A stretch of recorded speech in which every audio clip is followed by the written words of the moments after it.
The vast chamber of the Galactic Council buzzed with excitement. Hundreds of alien species, each more bizarre than the last, filled the room.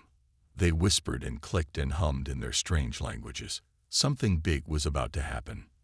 At the center of the chamber, a holographic display flickered to life.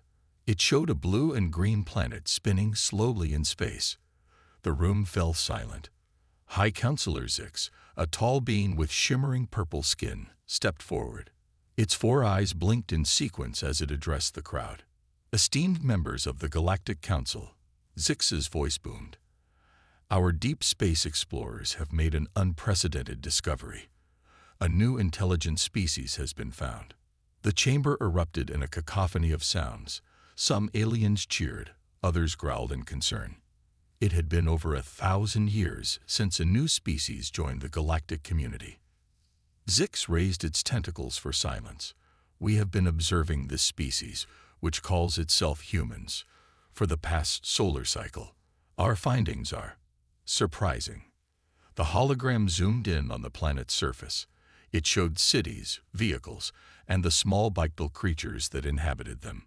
At first glance, humans appear weak, Zix continued. They lack natural armor, possess no claws or fangs, and have no extraordinary physical abilities. Yet they have managed to dominate their planet. The images change, showing humans in various environments. Scorching deserts, freezing tundras, dense jungles, and even underwater. Their adaptability is remarkable, said Zorax, the head scientist. The small green alien waddled forward, its large head wobbling slightly. Humans can survive in almost any environment on their planet. They use tools and technology to overcome their physical limitations. The council members murmured in interest. Adapting to different environments was a rare trait among intelligent species. But that's not all, Zorax added, excitement clear in its high-pitched voice. Watch this. The hologram showed a human climbing a steep mountain.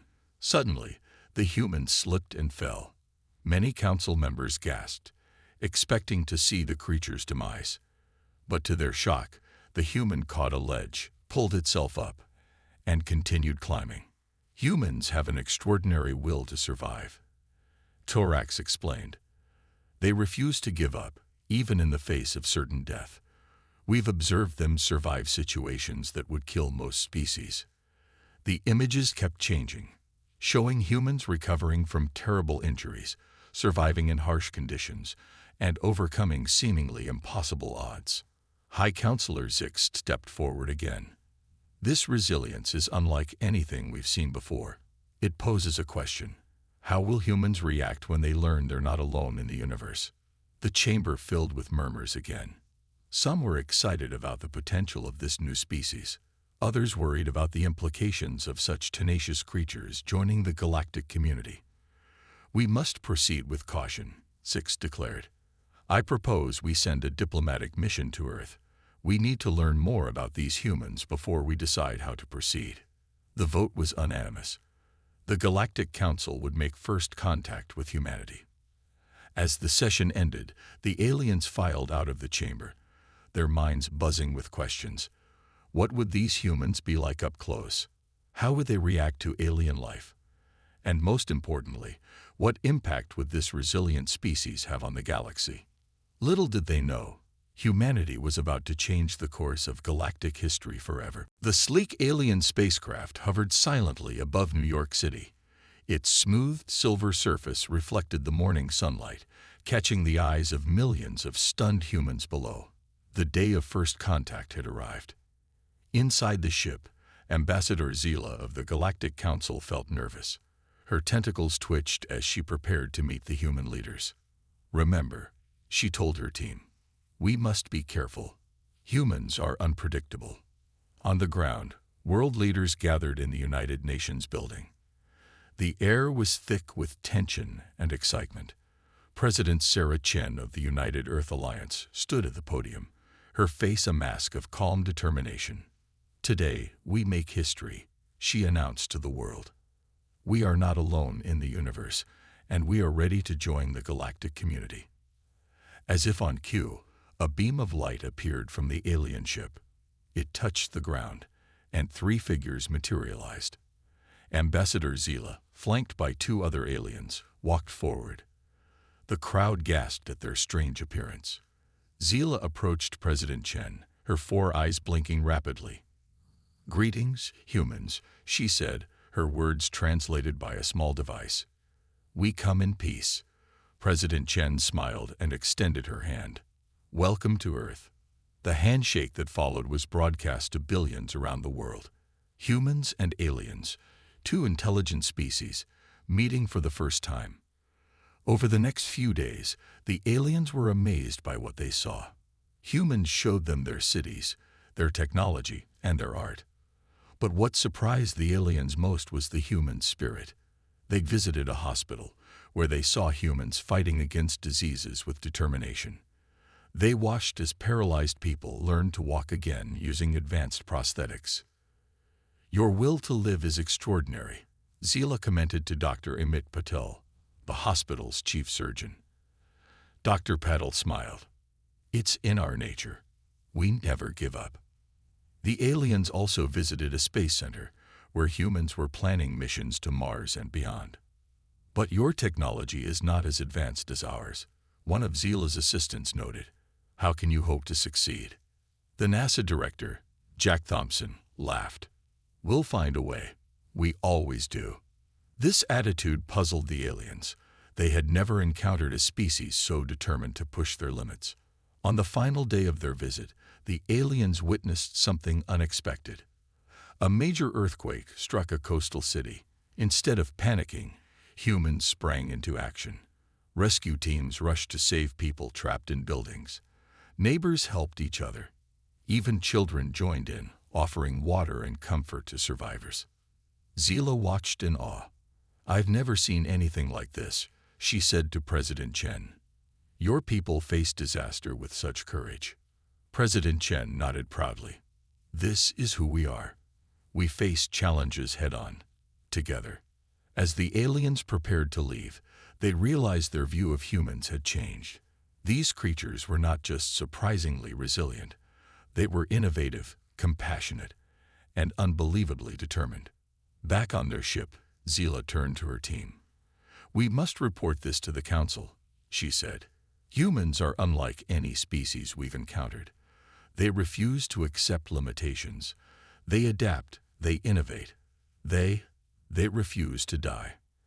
As the ship took off, leaving Earth behind, Zila couldn't shake a feeling of excitement and unease. Humans were now part of the galactic community, and she sensed that nothing would ever be the same again. Little did Zila know, humanity's greatest test was yet to come, and their refusal to die would shake the very foundations of the galaxy. The Great Hall of the Galactic Council was in uproar. Aliens of all shapes and sizes argued loudly. At the center of it all stood Ambassador Zila, her tentacles waving as she tried to calm the crowd. "Please, esteemed members," she called out. "We must discuss the human situation calmly."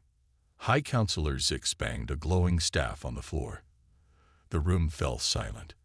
"Ambassador Zila," Zix said, "your report on humans has caused great concern.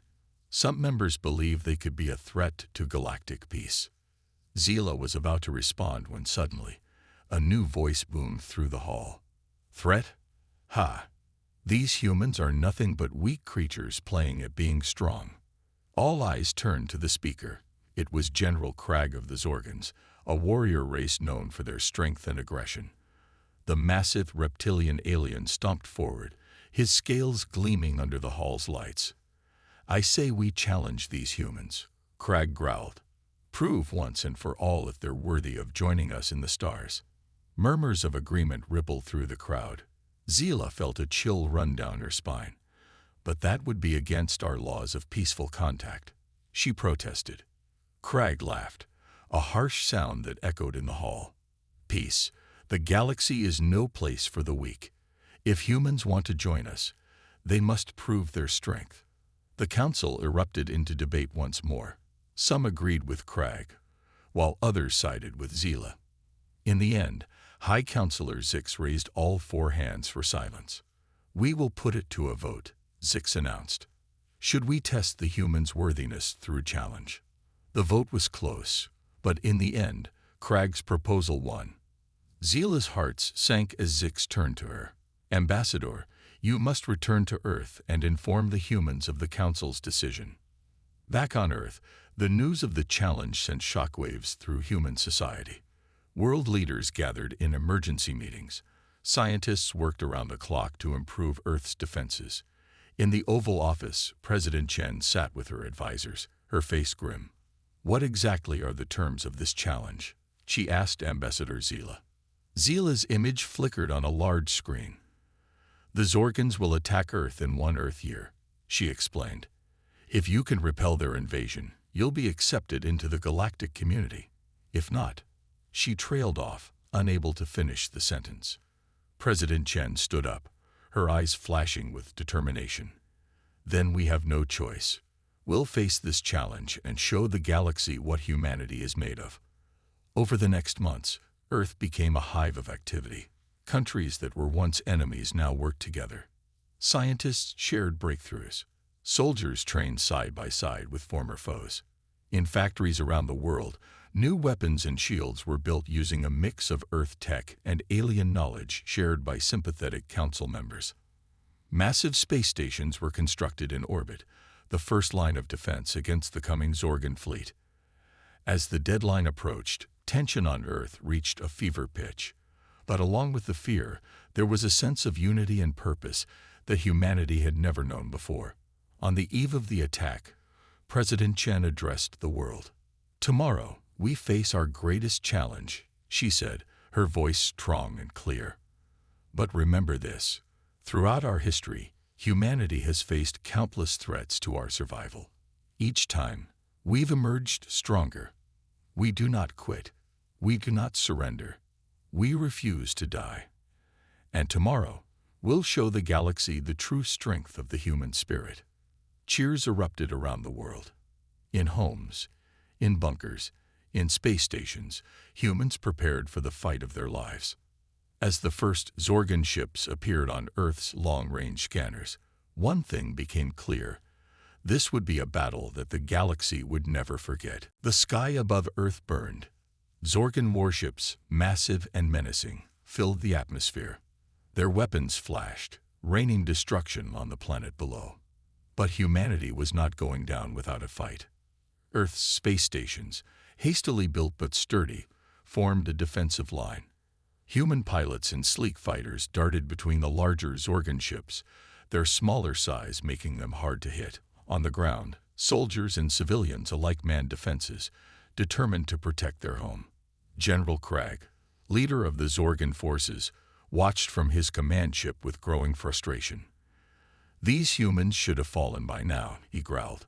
Increase the attack. The Zorgan ships intensified their assault. Earth's defenses began to crumble. One by one, the space stations fell, burning as they entered the atmosphere.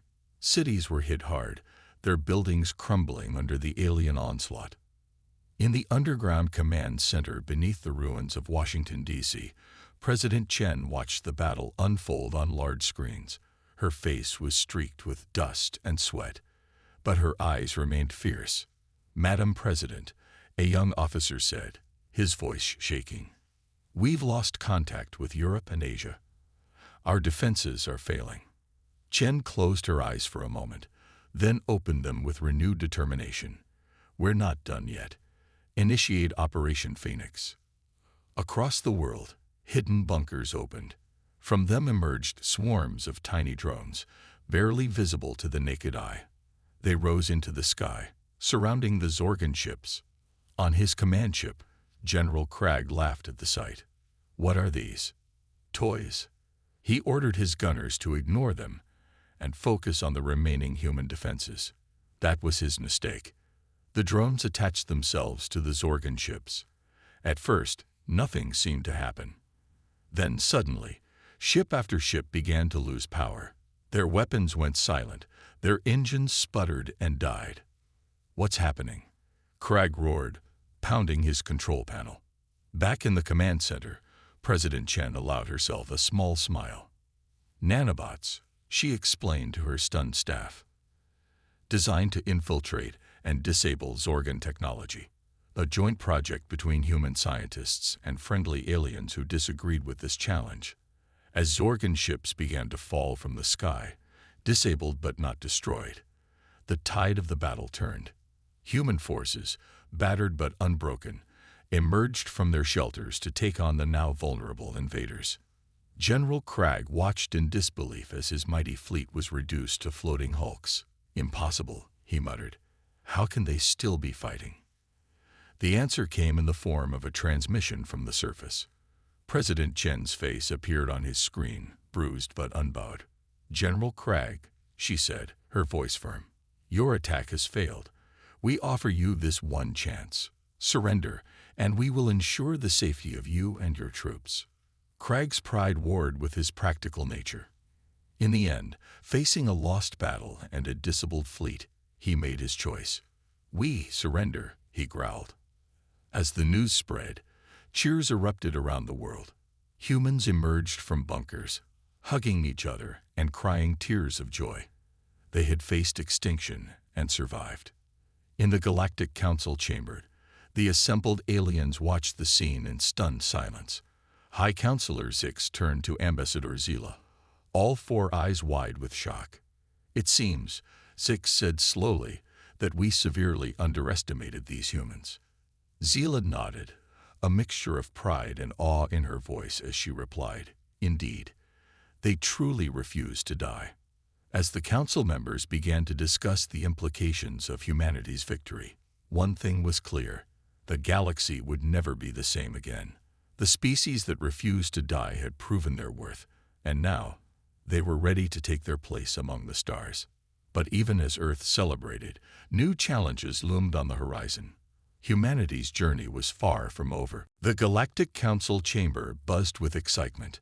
Aliens of all shapes and sizes gathered to witness a historic moment: the formal acceptance of humanity into the galactic community. At the center of the room stood President Chen, representing Earth.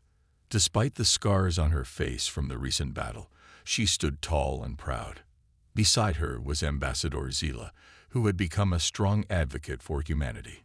High Counselor Zix raised all four hands for silence. "Today," Zix announced, "we welcome a new species to our ranks. Humans have proven their worth through their extraordinary resilience and ingenuity." As Zix spoke, holographic displays around the room showed scenes from Earth's victory over the Zorgans. Aliens watched in awe as the tiny human fighters darted between massive Zorgan warships and as the clever nanobots turned the tide of battle. But, Zix continued, "it is not just their victory that impresses us. It is their spirit." New images appeared, showing humans helping each other in the aftermath of the battle. Survivors pulled others from rubble, shared scarce resources, and began rebuilding almost immediately. In the face of near extinction, Zix said, humans showed not just the will to survive, but the compassion to help others survive as well. President Chen stepped forward. "Thank you, High Counselor," she said, her voice clear and strong. "Humanity is honored to join the galactic community. We come with open hands and open hearts, ready to learn and contribute." As Chen spoke, murmurs of approval rippled through the crowd, but not everyone was pleased. In a dark corner of the chamber, General Cragg of the Zorgans watched with narrowed eyes. His defeat at the hands of humans still stung. "These humans," Cragg growled to a fellow Zorgan, "they are dangerous. They should be contained, not celebrated." Meanwhile, the ceremony continued. Ambassador Zila presented President Chen with a small device. "This," Zila explained, "is a key to the galactic network. With it, Earth can now communicate with other worlds, share knowledge, and participate in interstellar trade." Chen accepted the device with a smile. But as she did, she noticed something strange. The device seemed to shimmer, as if it wasn't quite real. Suddenly, the chamber dissolved around them. Chen found herself standing in a plain white room. Beside her, Zila and Zix looked equally confused. A voice boomed from nowhere and everywhere at once. "Congratulations, humans. You have passed the final test." "What's going on?" Chen demanded, looking around for the source of the voice. A figure materialized before them. It was unlike any alien they had seen before, seeming to shift and change as they watched. "We are the Guardians," the figure said. "We created this simulation to test new species before allowing them into the true galactic community." Zila gasped. "You mean none of this was real?" The Guardian nodded. "The Zorgon attack, the battle, this ceremony, all were designed to test humanity's responses, and you have exceeded our expectations." Chen's mind reeled. "But our victory, our sacrifices, all simulated," the Guardian explained. "But your choices, your spirit, those were real. You showed creativity in battle, compassion in victory, and wisdom in peace. These are the qualities we seek." As the Guardian spoke, the white room began to fade. In its place, a vast starfield appeared, filled with countless worlds and civilizations. "Welcome," the Guardian said, "to the true Galactic Federation." Chen looked out at the endless possibilities before her, a mix of excitement and apprehension on her face. Humanity had faced its greatest test and emerged victorious, but she knew that their journey was just beginning. As the starfield enveloped them, Chen turned to her companions. "Well," she said with a determined smile, "it seems we have a lot to learn." And with that, humanity took its first real steps into a much larger universe, ready to face whatever challenges lay ahead. The vast starship Earthlight glided silently through the cosmos. On its bridge, Captain Maria Rodriguez looked out at the sea of stars, still amazed by how far humanity had come in just 5 years since joining the true Galactic Federation. "Captain," her alien first officer, Sarn, called out, "we're receiving a distress signal from the Nebula sector." Rodriguez straightened her uniform. "On screen," she ordered. A holographic display flickered to life, showing a planet wreathed in storms. "This is Governor Lux of Astrea 6, a worried voice said. "Our weather control systems have failed. We face planet-wide destruction. Please, any ship in range, we need help." Rodriguez didn't hesitate. "Helm, set course for Astrea 6, maximum speed." As Earthlight raced towards the distressed planet, Rodriguez briefed her crew. Humans and aliens worked side by side, preparing for the rescue mission. Upon reaching Astrea 6, they found a world in chaos. Massive storms raged across the surface, threatening to tear the planet apart. "Our scanners show the weather control station is still intact," Sarn reported, "but it's in the heart of the largest storm." Rodriguez nodded grimly. "We need to get down there and restart it.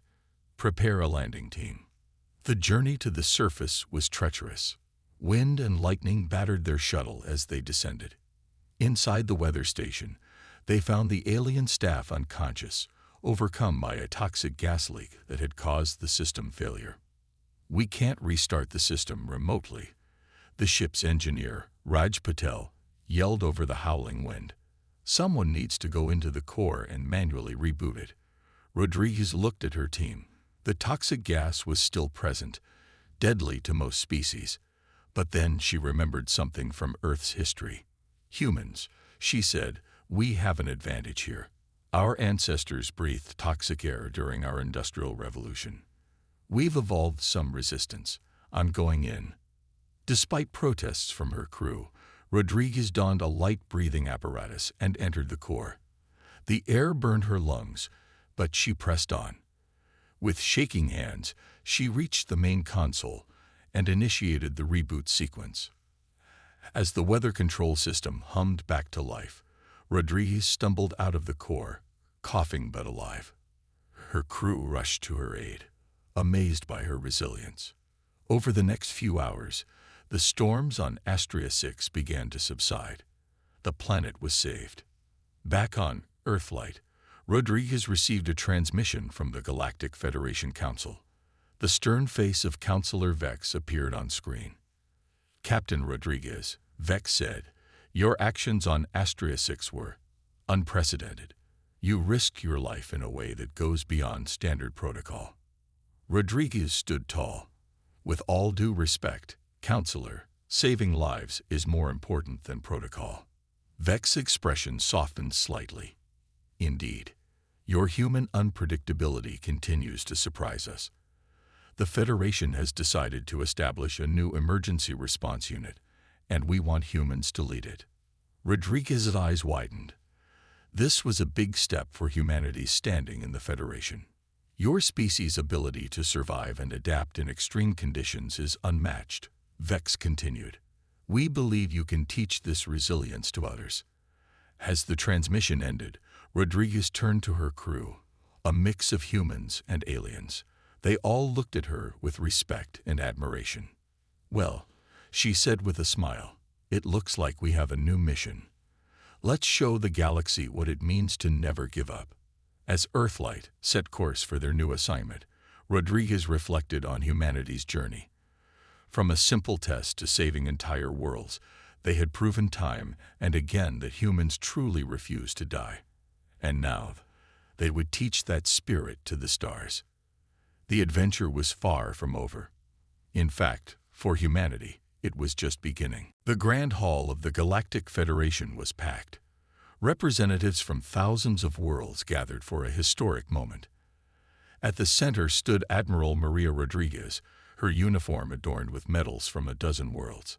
High Counselor Zix, now older but still impressive, raised all four hands for silence. Today, Zix announced, we celebrate 50 years since humanity joined our Federation. And what a 50 years it has been. Holographic displays lit up around the hall, showing scenes from the past 5 decades. Humans working alongside aliens to solve galactic crises. Earth ships leading rescue missions in deep space.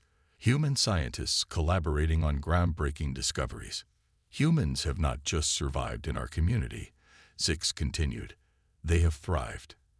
And in doing so, they have taught us all a valuable lesson about resilience and adaptability. Rodriguez stepped forward, her face lined with age, but her eyes still bright. Thank you, High Counselor, she said. Humanity is honored by your words. But we didn't do this alone. Every challenge we faced together with our galactic friends. As she spoke, a murmur ran through the crowd. A new hologram appeared, showing a massive object approaching the outer edges of the galaxy. It was like nothing they had ever seen before, a swirling mass of darkness that seemed to devour light itself. Zix's voice turned grave. We face a new threat. Our scientists call it the Void. It consumes everything in its path, and it's heading straight for our galaxy. The hall erupted in worried whispers. Many species had faced extinction before joining the Federation, and the fear of that happening again was palpable. But Rodriguez didn't flinch. Instead, she smiled. High Counselor, she said, her voice carrying across the hall. Humanity volunteers to lead the mission against the Void. Gasps echoed through the chamber. Even after 50 years, humans still had the power to surprise. Admiral, Zix said, this threat is unlike anything we faced. It could mean the end of everything. Are you sure? Rodriguez nodded. Throughout our history, humanity has faced countless threats to our existence. Each time, we've come back stronger. We do not fear the unknown. We explore it. We do not run from challenges. We face them head-on. She turned to address the entire hall. But more importantly, we've learned that our greatest strength comes from unity. We're not just volunteering ourselves. We're asking all of you to join us. Together, we can face this threat and overcome it. Her words sparked a fire in the hall. Representatives from various worlds stood up, pledging their support. Species that had once been enemies now stood side by side, ready to face the Void together. Zix looked out at the united gathering, a sense of pride and hope radiating from all four eyes. Very well, Zix said. Admiral Rodriguez will lead our united fleet against the Void. May the stars watch over us all. As the hall erupted in cheers, Rodriguez felt a hand on her shoulder. She turned to see Xarn, her old first officer, now a respected captain himself. You know, Xarn said with a smile, When we first met humans, we thought your species' refusal to die was just stubbornness. Now we understand. It's hope. You've taught the galaxy how to hope." Rodriguez nodded, looking out at the diverse crowd, all united in purpose. "Hope is the one thing the void can't consume," she said. "And as long as we have hope, we'll keep refusing to die. All of us, together." As the Federation began its preparations for the greatest challenge it had ever faced, one thing was clear. The species that refused to die had ignited a flame of resilience that now burned bright across the entire galaxy. Whatever the void might bring, they would face it not just as humanity, but as a united cosmic family. The end of this chapter was just the beginning of an even greater adventure.